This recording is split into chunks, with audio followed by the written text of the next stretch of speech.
Railway station पर फौजी बहू का गरीब ससुराल। ये क्या मानसी, तू अभी तक तैयार नहीं हुई? माँ, आप तो जानती हैं ना, 4 महीने बाद मेरी आर्मी के सिलेक्शन के लिए एग्जाम है। मैं उसी की तैयारी कर रही हूँ। मानसी, तू क्या पागल हो गई है? आज तेरी सगाई है और सगाई वाले दिन कौन सी लड़की पढ़ाई करती है? और तू ये आर्मी का सपना छोड़ दे। ये सब लड़कों के लिए है, ना कि लड़कियों के लिए। तू बस अपनी शादी पर ध्यान दे, समझी? माँ, आप जानती हैं ना, बचपन से मेरा सपना है कि मैं आर्मी में ज्वाइन होकर अपने देश की रक्षा करूं। मुझे इस बात पर और बहस नहीं करनी है। वो लोग आते ही होंगे, तू जल्दी से तैयार हो जा। मानसी बचपन से ही एक आर्मी ऑफिसर बनना चाहती थी, लेकिन मानसी के माता पिता ने मानसी को कभी भी इसके लिए सपोर्ट नहीं किया। मानसी के माता पिता चाहते थे कि मानसी की जल्द से जल्द शादी हो जाए, इसलिए वो मानसी का रिश्ता करण नाम के लड़के से तय कर देते हैं। आज मानसी और करण की सगाई होती है। सगाई होने के 1 महीने बाद ही मानसी और करण की शादी हो जाती है। शादी के बाद मानसी अपना आर्मी ऑफिसर बनने का सपना भूलकर अपनी शादीशुदा जिंदगी की जिम्मेदारियों को संभालती है। लेकिन कहीं ना कहीं आज भी मानसी के दिल में आर्मी ऑफिसर बनने की चाहत होती है। इसलिए शादी के बाद भी मानसी अपनी किताबों को अपने साथ लेकर ससुराल आती है। मानसी बहू, बारिश होने वाली है, जा जाकर छत से कपड़े ले आ, वरना सारे कपड़े गीले हो जाएंगे। ये मानसी बहू कहाँ रह गई? कब से आवाज दे रही हूँ, सुन ही नहीं रही है। लगता है मुझे ही कपड़े लाने होंगे। इतना कहकर नम्रता छत पर जाती है और कपड़े लेकर वापस आती है कि तभी वो देखती है कि मानसी अपने कमरे में बैठकर कुछ किताबों को देख रही है। मानसी को देखकर नम्रता उसके पास जाती है और कहती है, मानसी बहू, कब से आवाज दे रही थी, लेकिन तू तो सुन ही नहीं रही थी। और ये किताबें किसकी हैं? सॉरी माँ जी, वो मेरा ध्यान नहीं गया। माँ जी, ये किताबें मेरी हैं। लेकिन ये किताब तो आर्मी की तैयारी के लिए है। माँ जी, शादी से पहले मेरा सपना एक आर्मी ऑफिसर बनने का था, लेकिन माँ और पिताजी ने मेरी शादी करवा दी, इसलिए मैं आर्मी ज्वाइन नहीं कर पाई। मानसी की बात सुनकर नम्रता को बुरा लगता है, जिसके बाद नम्रता जाकर ये सारी बातें अपने परिवार वालों को बताती है, जिसे सुनकर, अगर हमारी बहू का सपना आर्मी ज्वाइन करने का है तो हम जरूर उसका साथ देंगे। हाँ पिताजी, चाहे हम इसके लिए कितनी भी मेहनत करनी हो, हम मानसी को आर्मी ऑफिसर बनाकर ही रहेंगे। सारा परिवार एक साथ जाकर मानसी को ये सारी बातें बताता है, जिसे सुनकर मानसी बहुत खुश होती है। मानसी का ससुराल एक साधारण परिवार होता है, जिनके पास ज्यादा पैसे तो नहीं होते हैं, लेकिन मानसी का सपना पूरा करने के लिए पूरा परिवार काफी मेहनत करता है, जिससे मानसी अपने एंट्रेंस एग्जाम की तैयारी अच्छे से कर पाती है और अपना एग्जाम भी क्लियर करती है। एग्जाम क्लियर करने के बाद मानसी के ससुराल वाले उसे ट्रेनिंग के लिए भेजते हैं। मानसी बहू, वहाँ पर अपना अच्छे से ख्याल रखना, और अगर तुझे कभी भी पैसों की जरूरत पड़े तो हमें एक चिट्ठी लिखकर भेज देना, हम तुझे पैसे भिजवा देंगे। हाँ बहू, तुझे जिस भी चीज की जरूरत हो तो हमें बेझिझक बता दियो। इतना तो मेरे माँ बाप ने भी नहीं किया जितना आप लोगों ने मेरे लिए किया है। मैं आप लोगों का एहसान कभी नहीं भूल सकूंगी। आज आप लोगों की वजह से ही मेरा सपना पूरा होने जा रहा है। मानसी, तू भले ही हमारी बहू है, लेकिन हम तुझे हमेशा अपनी बेटी ही मानते हैं। अपने सास ससुर की बात सुनकर मानसी की आंखों में आंसू आ जाते हैं, जिसके बाद मानसी नम आंखों से अपने ससुराल वालों से विदा लेकर ट्रेन में बैठ जाती है और ट्रेनिंग के लिए निकल जाती है। ऐसे ही समय बीतता रहता है। नम्रता, देखो बहू की चिट्ठी आई है, उसे 80,000 रुपए की जरूरत है। इतने पैसे अब हम कहाँ से लाएंगे? क्या 80,000 रुपए? लेकिन इतने पैसे हम कहाँ से लाएंगे? हमने पहले ही अपने घर की इतनी सारी चीजें बेच दी हैं, अब तो बस हमारे पास ये घर ही बचा है। बहू को पैसे देना भी जरूरी है, क्यों ना हम ये घर गिरवी रख दें।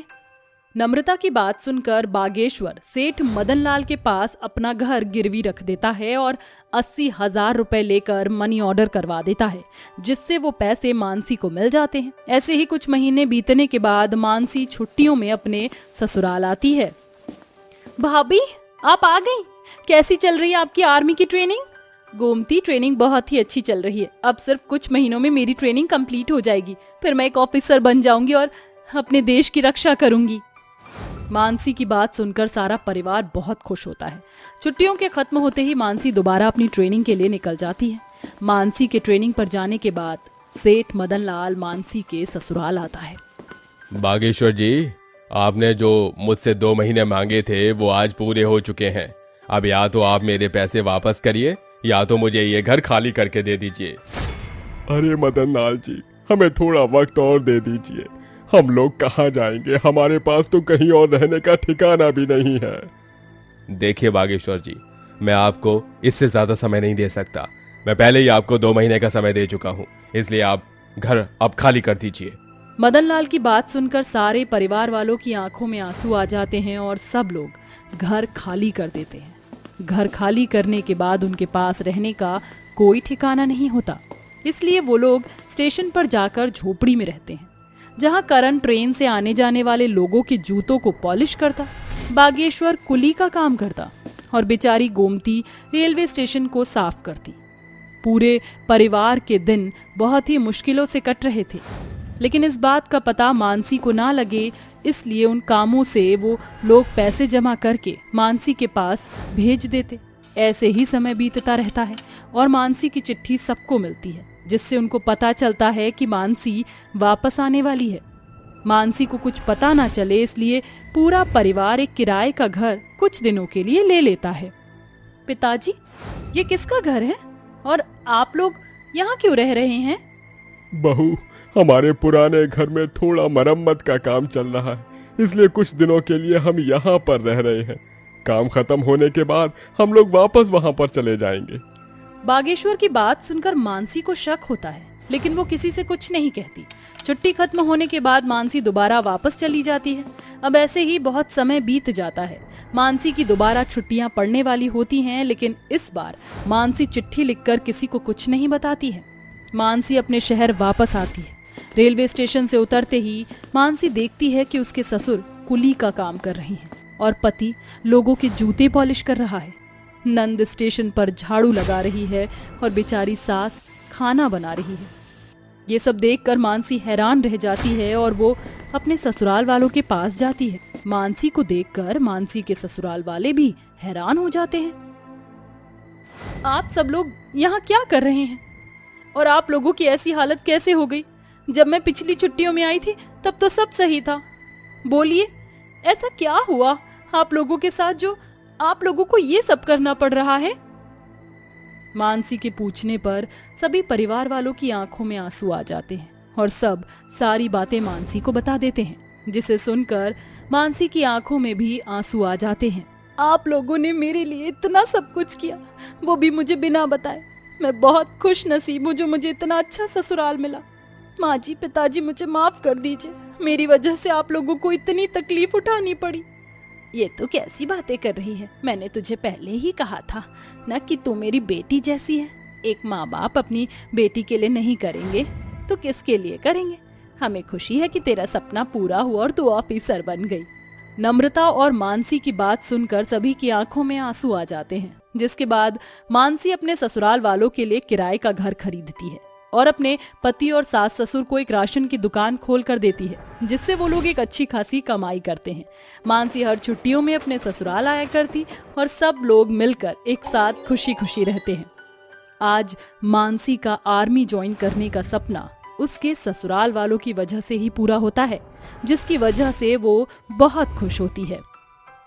सरला एक गरीब विधवा माँ थी जो बड़ी मुश्किल से अपनी दोनों बेटियों अवनी और श्रद्धा को पाल रही थी। हाल ही में उसे एक फैक्ट्री से झूठे इल्जाम में निकाल दिया, जिसके बाद उसके खाने पीने का खर्चा बड़ी मुश्किल से चल रहा था। एक दिन बेटी अवनी कहती है, माँ, मुझे भूख लग रही है, मुझे जलेबी खाने का मन कर रहा है। कब से आपने हमें जलेबी नहीं खिलाई? हाँ माँ, और स्कूल में स्वतंत्रता दिवस के उपलक्ष्य में आयोजन होगा, पर मेरे पास कपड़े ही नहीं है, तो मैं प्रतियोगिता में भाग कैसे लूंगी? मेरी कक्षा के सभी बच्चे किसी न किसी चीज में भागीदारी बन रहे हैं। बेटा, यहाँ पर खाने के पैसे नहीं हैं, मैं तुझे प्रतियोगिता के लिए कपड़े कैसे ला कर दूं? मैं इतनी बुरी माँ हूँ कि अपने बच्चों को ठीक से पाल भी नहीं सकती। मुझे कोई काम भी नहीं दे रहा है। और अपना काम करने के लिए मेरे पास पैसे नहीं हैं। आप ऐसा क्यों सोच रही हो माँ? हम कुछ और कोशिश भी तो कर सकते हैं ना, कोई छोटा मोटा काम जिसमें पैसे नहीं लगते हो। ऐसा क्या काम हो सकता है बच्चों? माँ मेरे पास एक आइडिया है, क्यों ना हम 15 अगस्त के उपलक्ष्य में पतंग और झंडे बनाकर बेचें। इस समय तो काफी सारे लोग इन चीजों को खरीदते हैं, हमारी बिक्री हो जाएगी। अरे वाह, मेरी छोटी बहन ने इतनी अच्छी तरकीब दी, वाह।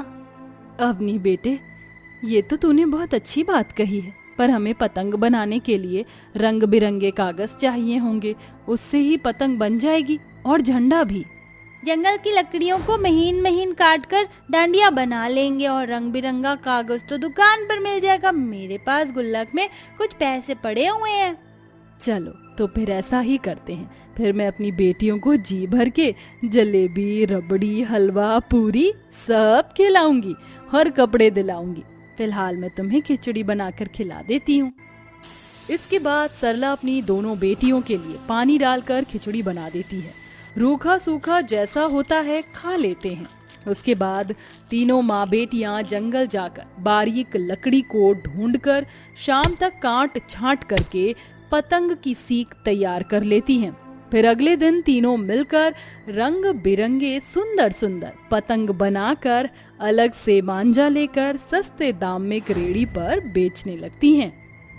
आइए आइए, सुंदर सुंदर पतंग लीजिए, सिर्फ 5 रुपए की एक पतंग, 5 रुपए की एक पतंग। आइए आइए, 15 अगस्त के लिए झंडे भी लीजिए, सिर्फ 2 रुपए का एक, 2 रुपए का एक। आइए आइए, हमारे पास बहुत सस्ती और रंग बिरंगी पतंग है और तिरंगे झंडे भी। अरे वाह, आपकी दुकान पर तो बहुत सुंदर पतंग है। ऐसा कीजिए, मुझे 4 पतंग दे दीजिए, और झंडा भी। देखकर ऐसा लगता है कि हाथों से बनाया हो। आपने बिल्कुल ठीक पहचाना भाई साहब, ये हमने हाथों से बनाया है, बल्कि मेरी दोनों बेटियों ने मेरी मदद की है। अरे वाह, ये तो बहुत अच्छी बात कही आपने। मेरी भी इनकी तरह 2 छोटी बच्चियां हैं। अंकल अंकल, ये लीजिए आपकी तिरंगा पतंग। अगर आपको हमसे और भी सस्ती पसंद चाहिए हो तो आप आ जाना। हाँ हाँ बच्चों, बिल्कुल, ये लीजिए आपके पैसे। आसपास तो कहीं भी पतंग नहीं मिल रही। अच्छा हुआ मुझे आपकी दुकान दिख गई। मुझे भी पतंग दे दीजिए, और अच्छा वाला मांझा भी। बिल्कुल बिल्कुल, ये लीजिए। इस तरह गरीब माँ बेटी का पतंग बेचने का व्यापार बहुत अच्छा चलता है, और पतंग खत्म होने के बाद वो तीनों रात भर जाग कर और पतंग बनाते हैं। कुछ पैसों से जलेबी, रबड़ी, अच्छे पकवानों का आनंद लेते हैं। वाह माँ, गर्मा गर्म मीठी मीठी जलेबियाँ जुबान पर रखकर घुल गई हैं। बहुत अच्छा लगा खाकर, आप भी खाइए ना। हाँ बेटा, मैं तो खा ही रही हूँ। शुक्रिया माँ, हमें ये अच्छी अच्छी चीज खिलाने के लिए। अब 15 अगस्त आने में 1 हफ्ता और बाकी है, अब तक हमारी और बिक्री हो जाएगी, और उसके बाद भी बिक्री होती है। पतंग तो लोग काफी महीनों तक उड़ाते हैं। ये तो है बेटा, पर तुम क्यों शुक्रिया बोल रही हो, जबकि तुम दोनों के पैसों और आइडिया की वजह से हमने ये मुकाम हासिल किया। शुक्रिया तो मुझे तुम दोनों का कहना चाहिए। ओफो, आप दोनों बातें करोगे या खाओगे भी? फिर पतंग बेचने भी तो जाना है। ठीक है ठीक है। खाने पीने के बाद तीनों माँ बेटी पतंग की दुकान पर पहुँच जाती हैं और पतंग बेचने लगती हैं, पर काफी देर से उनके पास कोई पतंग खरीदने नहीं आता। वहीं सामने जग्गी नाम का व्यक्ति प्लास्टिक पन्नी की काफी सुंदर पतंग बेच रहा था। आइए आइए, 10 रुपए की पतंग लीजिए, सुंदर सुंदर पतंग लीजिए। इस औरत की बहुत कमाई हो रही थी ना, अब से मैं भी पतंग को बेचूंगा। अरे भाई साहब, आप तो बहुत महंगी पतंग बेच रहे हैं, क्यों?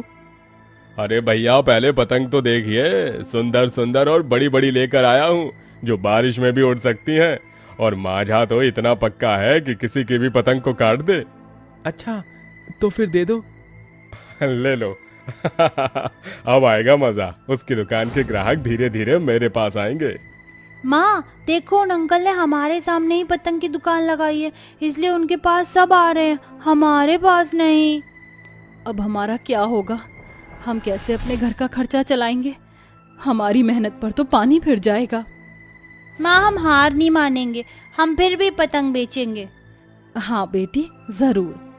3 दिन बीत जाते हैं। गरीब माँ की पतंग खरीदने सिर्फ 2-4 लोग ही आते हैं, जबकि जग्गी की कमाई काफी अच्छी होती है। वहीं गांव में लोग जग्गी की पतंग उड़ाकर खुश तो थे, लेकिन बाद में उन्हें परेशानी होती है, उनका हाथ कट जाता है। अरे भैया बचाओ बचाओ, मेरा तो हाथ कट गया, ये कैसा मांझा है ये।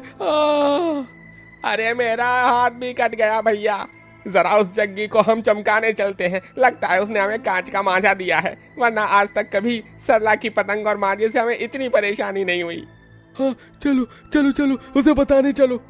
फिर गांव के कुछ लोग उसकी दुकान पर जाकर टमाटर और अंडे फेंकने लगते हैं। फिर रघु उसका गिरेबान पकड़ लेता है। अरे अरे, ये सब आप लोग क्या कर रहे हैं, छोड़ो मुझे। तू तो गया, तेरी वजह से हमारे बच्चों के हाथ कट गए, मेरा हाथ कट गया, और ना जाने कितने लोगों को तूने गलत पतंग और मांझा दिया है, वो भी इतने ज्यादा पैसों में। तुझे तो हम छोड़ेंगे नहीं। हाँ मारो इसे, इसने हमें कांच का मांझा बेचकर उल्लू बनाया। छोड़ो मुझे, छोड़ो मुझे, मुझसे गलती हो गई, माफ कर दो, मैं लालच में आ गया था। अरे तेरे लालच की वजह से कितना गलत हुआ है, अब हम इसकी पतंग कभी नहीं लेंगे। चलो चलो, सरला की पतंग लो चल के। फिर गांव वाले जग्गी को पीट कर उसे सबक सिखाते हैं। सरला के सारे ग्राहक वापस उसके पास एक एक करके आते हैं और देखते ही देखते उसकी दुकान पर भीड़ लग जाती है। माँ देखो, सारे लोग हमारी दुकान की तरफ आ रहे हैं। हाँ माँ, हमारी बिक्री होने वाली है, लगता है भगवान ने हमारी सुन ली। अरे सरला बहन, हमें माफ करना, आपको छोड़कर हमने उस लालची जग्गी की पतंग खरीद ली और अंजाम हमें मिल गया। लेकिन अब हम आपसे ही खरीदेंगे, चलिए हमें सुंदर सुंदर पतंग दे दीजिए। हाँ हाँ बिल्कुल, आइए आइए, सबको पतंग मिलेगी और 4 पतंग पर 1 पतंग फ्री। फिर सरला से सब पतंग खरीदते हैं। देखते ही देखते सस्ती पतंग के बावजूद भी उसकी काफी बिक्री हो जाती है और पतंग खत्म होने पर दोनों बेटियां बैठकर स्वतंत्र सेनानियों की तस्वीर वाली पतंग बनाती हैं, जिससे आकर्षित होकर सब लोग और खरीदते हैं। साथ ही उसके छोटे छोटे तिरंगे भी बिक जाते हैं, जिससे स्वतंत्रता दिवस तक उसकी काफी कमाई होती है और उसकी आर्थिक स्थिति बिल्कुल ठीक हो जाती है और लोग उसकी पतंग उड़ाकर बहुत खुश होते हैं। इस तरह गरीब माँ बेटी को अपने पतंग के व्यापार में काफी सफलता मिलती है। इसी के साथ दोस्तों, आप सबको वंदे मातरम।